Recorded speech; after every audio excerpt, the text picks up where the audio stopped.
We look sexy, Dave. We look sexy. Always, Hey. man. Always. Thank you, guys. The ones that have been hanging off. They were waiting for the YouTube intro. They were waiting for me to start saying hello to YouTube before we did it, but they were like, clearly their patience Yeah. doesn't exist. Perfect.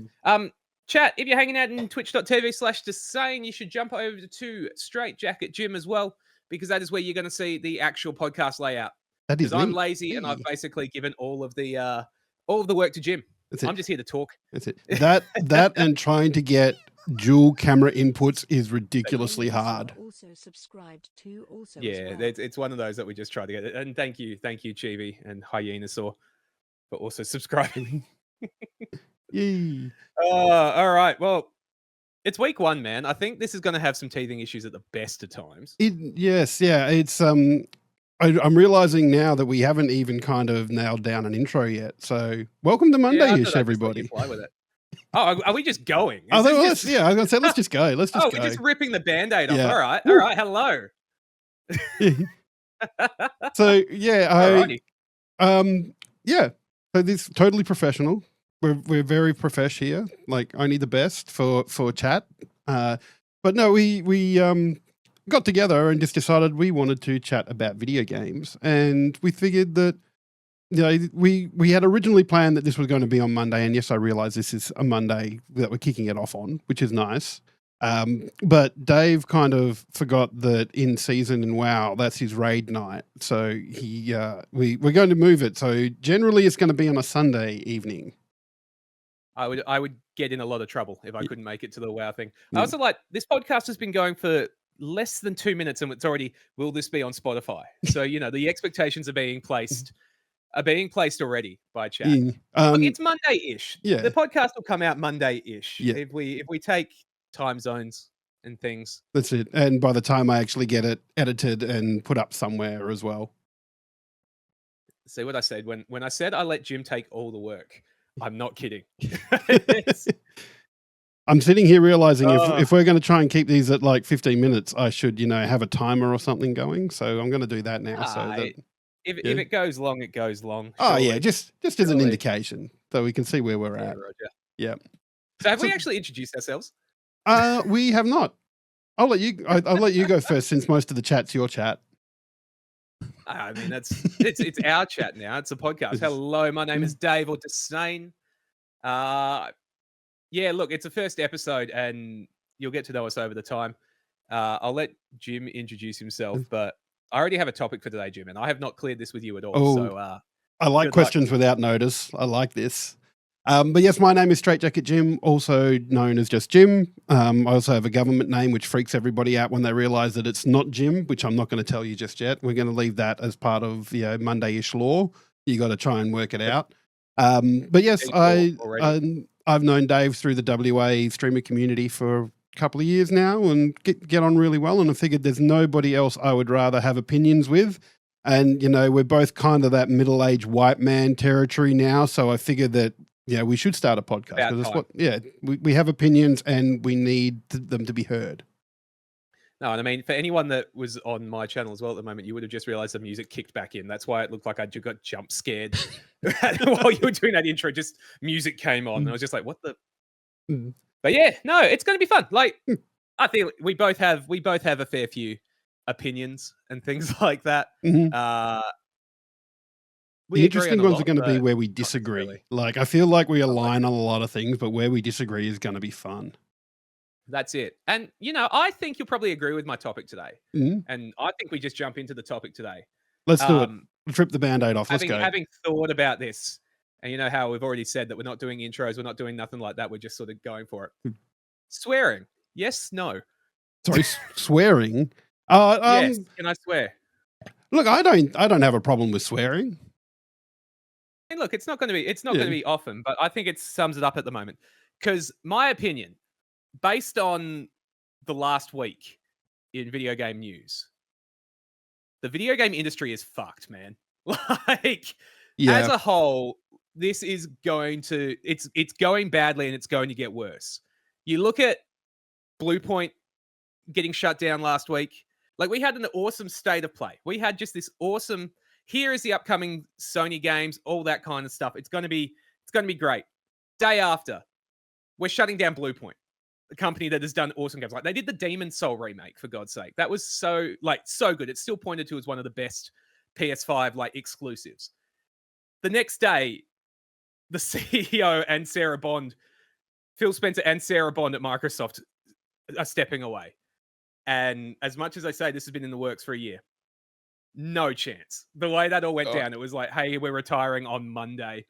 I haven't seen any more news today, but like, we're going to go through a really rough period for gaming, I think, with all these companies deciding that they need to make money.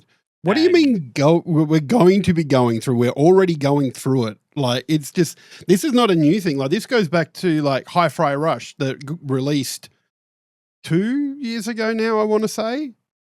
Maybe 3. And straight away, like months after that hit game comes out, that studio gets shut down. No, exactly. Investors the death of gaming industry in chat. Absolutely, it's that kind of thing. We're now getting a new CEO, and I'm assuming you would, but for those in chat and yourself as well, Jim, you know the term the glass cliff, yeah? Vaguely, but just for chat's sake, maybe you shouldn't say what it is. No, I know what it means, but why don't you tell chat, Dave? Yeah, that's it. 100%. Thing, it's in businesses and that kind of thing. They trot out a diverse female CEO or something like that, entirely to make unpopular decisions and just get abused. Think the I can't remember her name, which is terrible, but the old CEO of Reddit was the same thing. She came in and suddenly they shut down just a heap of subreddits, all that kind of thing. It's like the opposite of the glass ceiling. It is very much that these people get trotted out, and she's going to come in and, let's be honest, Double Fine, and a few of those other companies in Xbox. Do you think they're still open in 6 months? And who's going to get all this abuse? Double Fine, I think will be safe just for the fact that it's Double Fine and Tim Schafer involved there. But I don't think in this particular case the female executive for making the unpopular decisions is going to be the thing here. This is a wider Microsoft thing. So Phil Spencer in particular has been leading the charge on Xbox since midway through the Xbox One's life cycle. And he has completely changed the way they make money.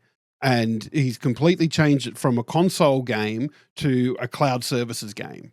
Like he wants Game Pass to be the thing. He wanted stuff to be available on there, and that's where they would make their money, through the subscription services. And the issue now is that after the Activision acquisition, which was $7 billion, like I cannot comprehend that amount of money. That's how much money it is. No, exactly. And Microsoft are going, well, we need to make that back. And I think Phil Spencer and sorry, I've forgotten the lady's name, but I think Sarah Bond. Yeah, Sarah Bond. I think they are still in that thinking, and they've got that plan that they want to go forward with. And I think that Microsoft have gone, nah, we need better money-making strategies, and we need you to make your money back now. Which has been partly like, I still don't think that Phil Spencer and Sarah Bond wanted to go to the exclusives going to everywhere. Like they are old school gaming sort of people, that kind of thing. They would see the appeal of exclusives now. The problem is they stopped doing it, and it created so Microsoft value went down like 13% in a month. That's not because of Xbox. That's because of AI and all of that bubble. Oh, yeah. And I'm not getting into that. I was going to say that's anybody that wants to get into the bullshit that is AI, go watch. Alana Pierce has a really good video on that. You should go watch it, about how they're not actually making money. And yeah, just go watch that, because we'll be here longer than 15 minutes if that happens. And that's it. And they're going to come back and they go, do they undo that? Do they start doing exclusives only on Xbox again? That's not going to work. There's not enough people buying Xboxes now to do it. So what is it? Is it Xbox and PC? Yeah, and that's going to be the problem going forward, is that Microsoft Xbox now is going to have a CEO that Microsoft is bringing in, particularly to make Xbox profitable again, which means you're going to see probably another price hike in Games Pass and studios disappearing. Yeah, does Games Pass stay as good as it is? Because well, I would argue it's not good anymore. No day ones.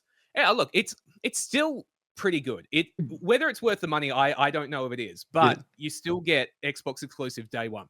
Yeah, you know what I mean. Only on some tiers. So I think on if you just get the console one, you don't get day one. But Ultimate and I think PC ones do have the day one. Yeah, I see. I'm still on the PC one, so like I don't know exactly what happens with the console one. But like, at some point, do they walk that back entirely and go, "You've got to wait 6 months, 9 months"? They've built a community that won't stand for that. Yeah, you know what I mean? Like. But then you start looking at it and you go, all right, we're bringing in a toe cutter. We're bringing in someone that's job here is to just go down the list and go, are you profitable? Are you not? This is someone that their Xbox account is a month old and has just a ludicrous amount of gamer score for a month old. So you start to question whether a CEO has had enough time to actually get that many hours of gaming in. No, tell me surely they don't do things like that.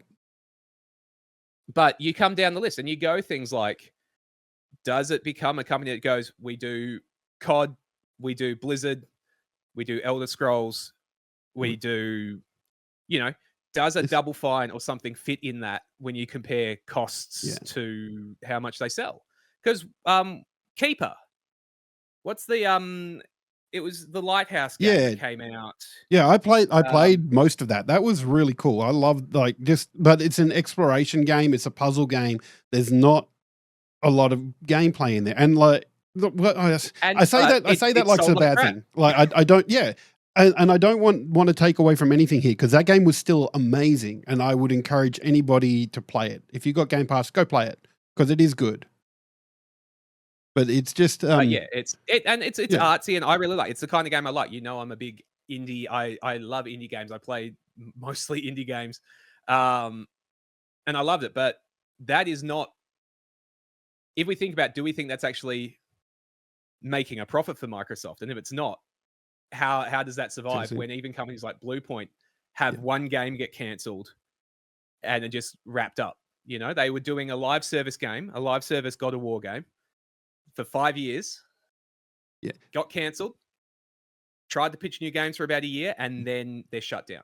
That was a Jim Ryan problem at Sony though, like because they were throwing so much money at the live service thing. Because what at some point they had, was it 12 live service games in the works, and none of them have seen the light of day except Concord that came out for 2 days and then disappeared, and everybody got refunds.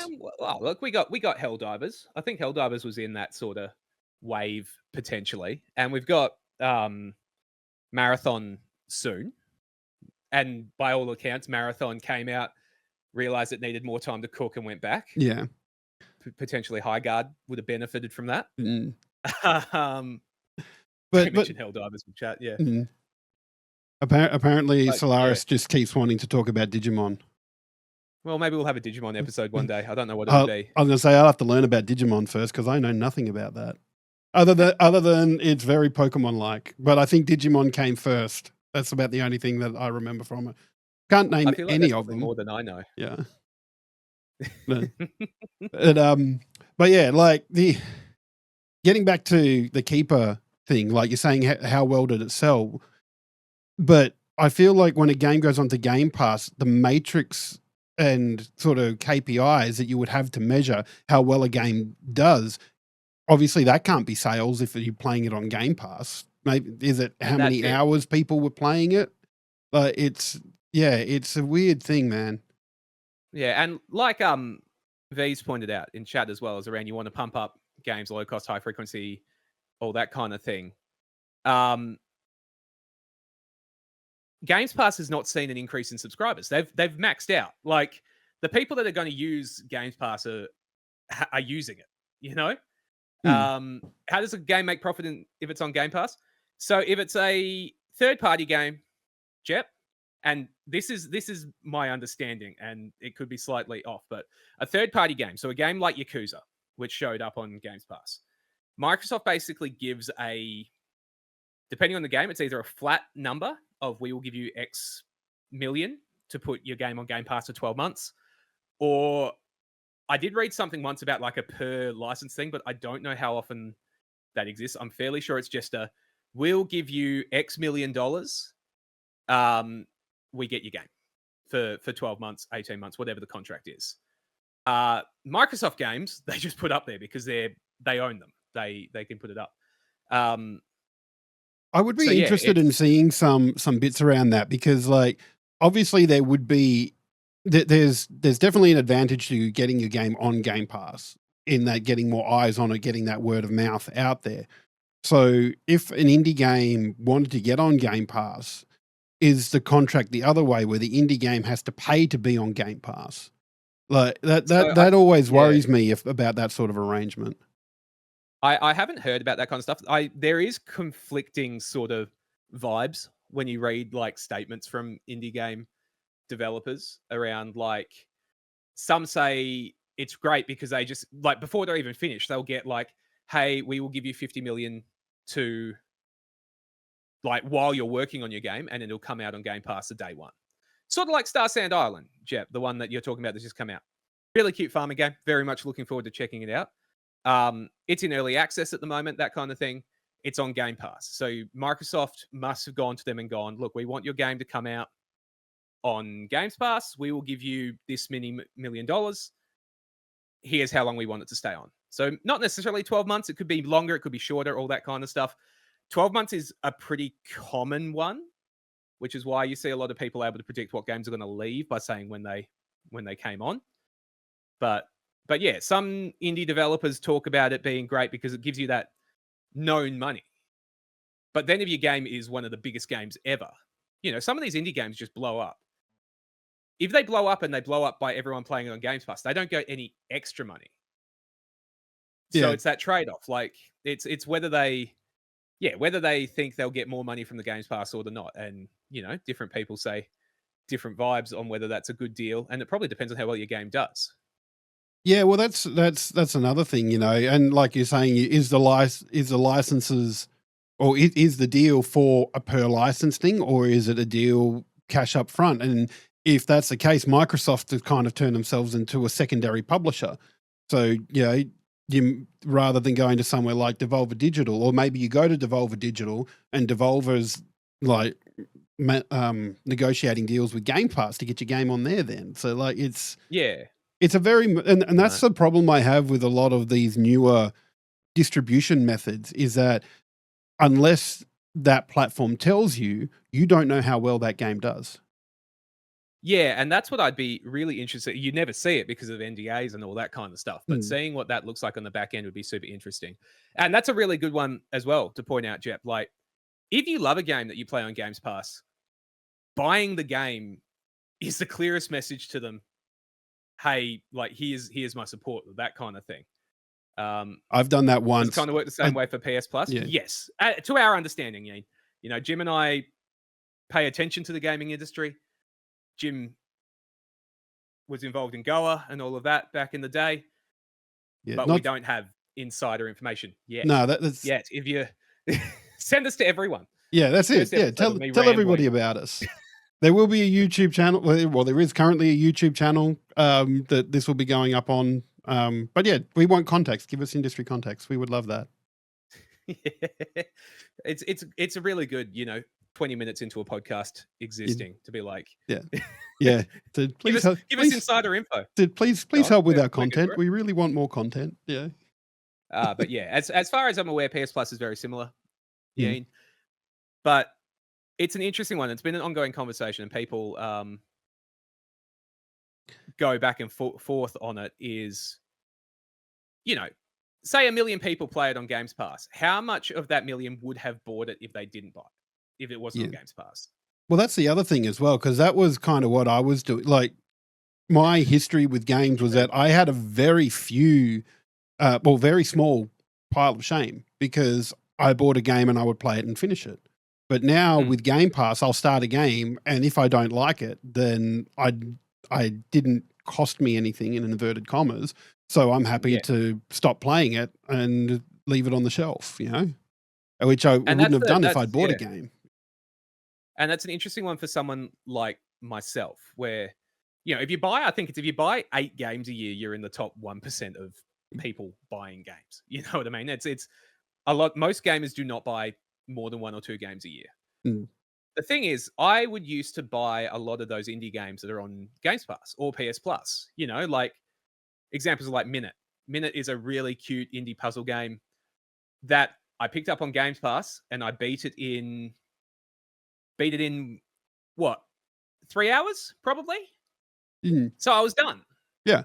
But that means they didn't get any money from me apart from what they get from Games Pass, Yeah. because back in the day I would have just bought them for $10 on Steam and they would have had my $10. Yeah. Whereas now it's like, how much are they getting from that? It's the I- same as that conversation from Aggro Crab. Angry Crab. Who made Peak? It was Aggro Crab, isn't it? I'm not sure, but yeah, I know Peak, but I don't know who made it. Yeah. Chad will correct me. I think it's Aggro Crab, but they had a really interesting quote, which I can't pull up here without killing my camera. So I will fix that for next time. Talking about price breakpoints, that, you know, $4.99 is $5. $8 is also kind of $5. Like, but $8.50 is $10. Yeah. When you're like pricing indie games and that kind of thing. And it's one of those where, you know, you can imagine Stardew Valley. If Stardew Valley came out day one on Games Pass, would it have made anywhere near as much money for Concerned Ape? Mm. No way. Or even Hollow Knight, Like, you know, first Hollow Knight comes out Silksong, and how much? Yeah. is enough to self-fund Silksong, you know? It's No. yeah. Yeah, exactly. And it's you know, Silksong, correct me if I'm wrong, day one Games Pass. Yeah? Yep. How many of those people that played it then didn't buy Silksong, you know? At the same time, how many people played it that would never have bought Silksong? So that's the way up, isn't it? Hollow Knight sits in this kind of niche category to me because, like I said, the first one was pre-Game Pass and it had such a big following from that. Like I said, there was enough money made from Hollow Knight that Team Cherry were able to self-fund publishing the next game. So I feel like having it on Game Pass is something that, you know, benefited Xbox more than it did Team Cherry. So I imagine Microsoft were probably throwing money at Team Cherry to get it on there. So I think for them, that probably made sense that way. But they've also got that much of a loyal fan base that people are realizing that what they're doing with Games Pass is effectively renting a game, and that they would much rather own it in that case. And like with Hollow Knight's following, I think people would have been buying Silksong. Yes, it's a very interesting one because I think Silksong's such a visible one for that kind of thing. But I mean, it's but still, you get back to stuff like Keeper. up there. Yeah. No, you go. Keeper's still a great example, I think. Mm. Yeah, and even stuff like I played Sea of Thieves, not Sea of Thieves, Sea of Stars, the Sabotage Studio RPG. Game. Fantastic. Yeah, absolutely amazing. I love that game, but I played it on Game Pass first and loved it 100% of it. Like I don't 100% very many games, but this one I felt compelled to do that on. And then it came up for sale on Steam and I went, you know what, I'm buying that. And I found a way I could transfer saves across. But but I loved that game enough to go and buy it afterwards. But like, and I went back and bought The Messenger too. Like I've never seen a studio hit it out of the park as hard with their first 2 games. Like that, but that's just me loving Sabotage. Sabotage Studios, they're great. No, that's it. I think it's an interesting one, and it is something that I've seen pointed out before. I think it's scrolled past on chat, or I'm imagining it. It could be either of the ones. But if you love a game on something like Games Pass or PS Plus and that, wishlisting it on Steam legitimately helps games. Like, I know it feels like it's something just for yourself, but a wishlist for an indie game actually does a lot for them. It is something that they talk about a lot, and because, you know, I do a lot of indie game codes for streams and things like that. And they're like, wish lists are huge for us because it pushes them up the algorithm. Yep. So if you go to the game in Steam, Jep, there will be a button that says like wish list or that kind of thing. And yeah, what it means is it'll give you an update when that goes on sale, which is really useful. But it also just shows other people like, hey, this game is people are interested in this. And it's not just a metric for Steam or for whatever storefront you use. It's a metric that the devs can then use to go, if they don't have a publisher yet, they can go to a publisher now and say, look how many people have wishlisted our game. So that's another avenue that they can use to raise funds to make the game and, eat. Yeah. Okay. No, sorry. I misunderstood the question. I went way too literal with the how do you wish list the game. Yeah. As Jim was saying, it's used as a number to be like, people are keen for our game. People are interested. And as you were saying there, Yeen, shows up in the popular upcoming and all that kind of thing. And yeah, like you can see what are on your mates' wish lists. So like for anyone that follows me on Steam, they can see if I wish list a game, and that can really help as well. I think being able to eat as a creative. Yeah. No. Look, the dream. I Follow know us on Patreon. We don't have one, but I know that's a bit of tongue in cheek there, V. But I remember going to a Devolver Digital panel at a PAX one year, and there was one of the main guys from Devolver Digital, Graham Struthers, and a couple of Australian game devs that had released games under Devolver Digital, and they're sitting there talking about, like, particularly Graham Struthers. He's going, like, these guys have pitched us, this is how much money we need, and we've looked at it and gone, are you sure? Like, would you like more money? Because that's a low amount of money. And the devs are sitting there going, yeah, we just live off ramen. We're cool. And you go, no, have more money. You want to eat and have a life. Yeah. It's a really interesting one because you can see it even from people that know the industry quite well. Like, two examples from last year, Video Game Donkey with his new publishing company that put out Animal Well. One of my games of the year. Like, Animal Well was phenomenal. Blew up, loved as an indie. Day one on PS Plus, I think day one on Games Pass as well. Like, absolutely smashed it. But then Grand Pooh Bear, big in the Rage game, Mario Maker, that kind of thing. Yeah. Well, his latest series is games that are virtually impossible to beat, going back and playing old Nintendo games. Awesome. Yeah. Love that stuff. But yeah, he released Curiosity. Curiosity it's a Rage game where you play as a cat and you have to climb. It's like Only Up, but you're a cat. And by all accounts, watching him on stream and that, it bombed. Like, it did not make even close to making enough money for them to have to survive off, if they didn't have the money behind them from the YouTube and things like that. And aren't there some indie games that sat pretty much untouched for years and suddenly exploded? That's a good one as well. Yeah, 100%. Among Us. Among Us was out for 4 years before it blew up. They were thinking about Among Us 2 before it blew up, That's just crazy to me that they were thinking about the sequel, then it blew up. And credit to them, like they went, cool, well, everybody's just bought this game, let's just put some money into developing Among Us a bit more as well, Yeah, and look, they were in the right place, right time. And there is something to be said for someone finding your game right at the right time. You look through the big streamers, the Northern Lions, the Ray Narvaez's and things like that. I'm just listening to the ones I listen to, but all those kind of people, the big Hollow Lives and that, they play an indie game, and that can be the one thing that makes that game profitable.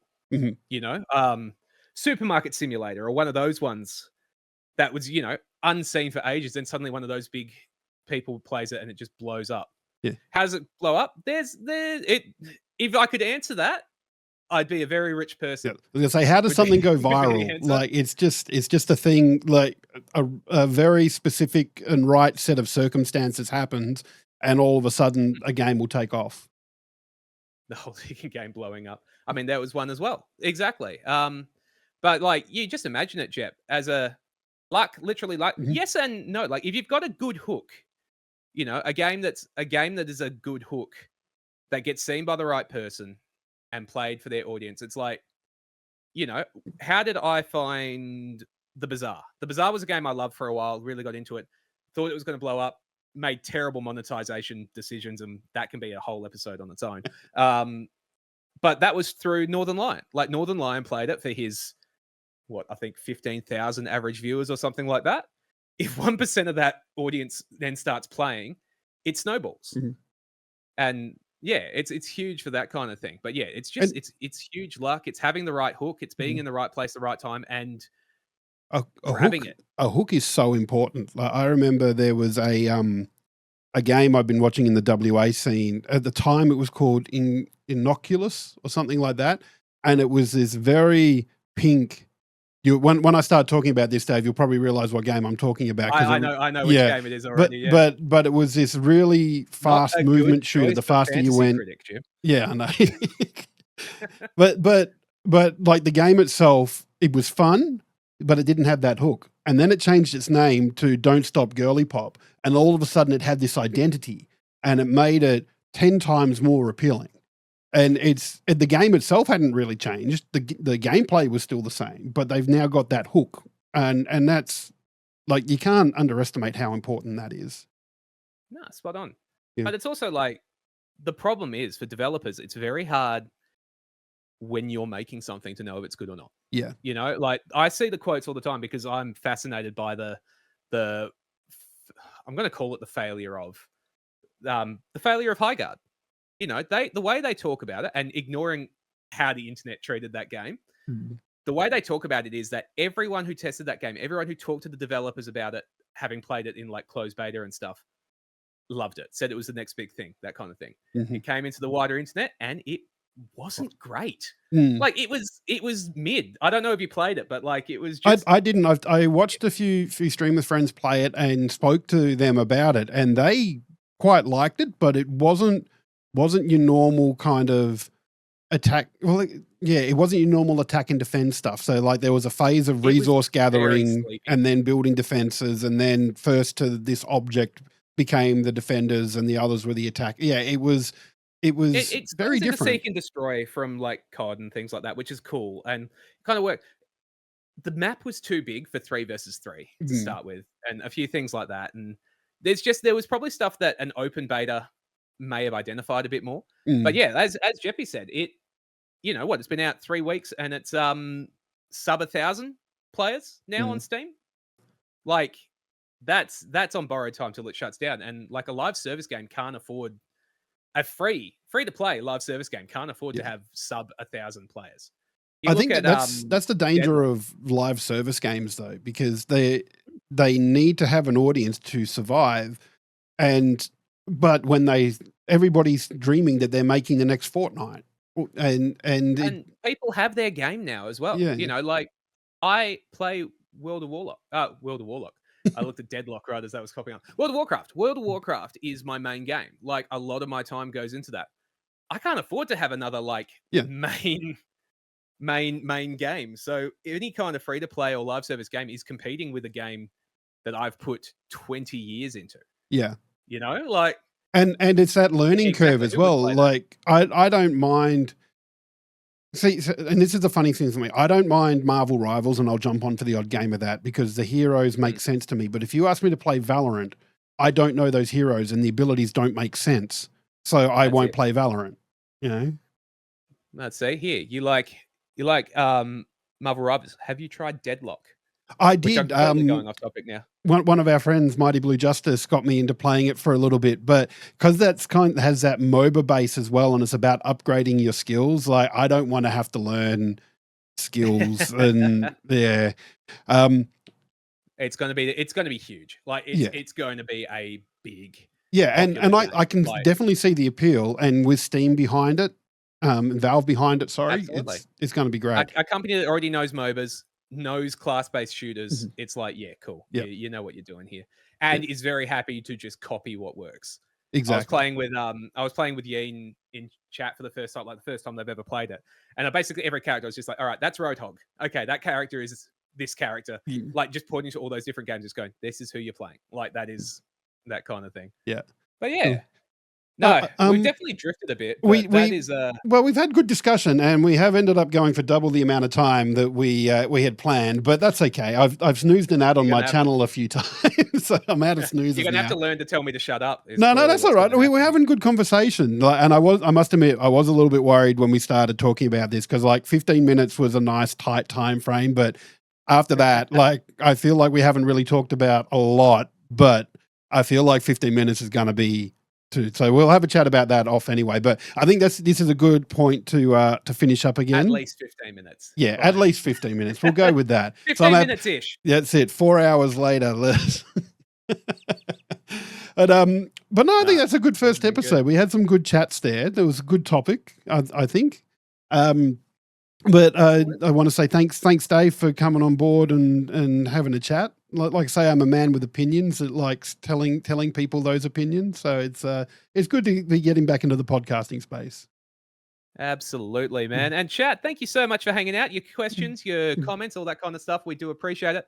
Come catch us live Sunday evenings, 6 p.m. West Australian time, or check out the YouTube. Check out Mondayish. Help me out. Is it going on Spotify? Not Spotify yet, but it's definitely going on YouTube. And I think I've name sat on Instagram and Blue Sky and a couple of other places, I think. So when I'm more organized, we'll have that as a command in chat, and you can see where everything is. But for now, Mondayish on YouTube. If you could follow us there, that would greatly help us out. Absolutely. Keep an eye out because we've got some good chats, and like legitimately, if you have questions in that, chuck them up to us, because if I can actually read about them before I talk about them, I may actually sound intelligent, which is a rarity around here. But Jim and I are both going to go off and do our own streams now. So if you're on YouTube, I'm assuming we're hanging up right now. If not, bye. Hey.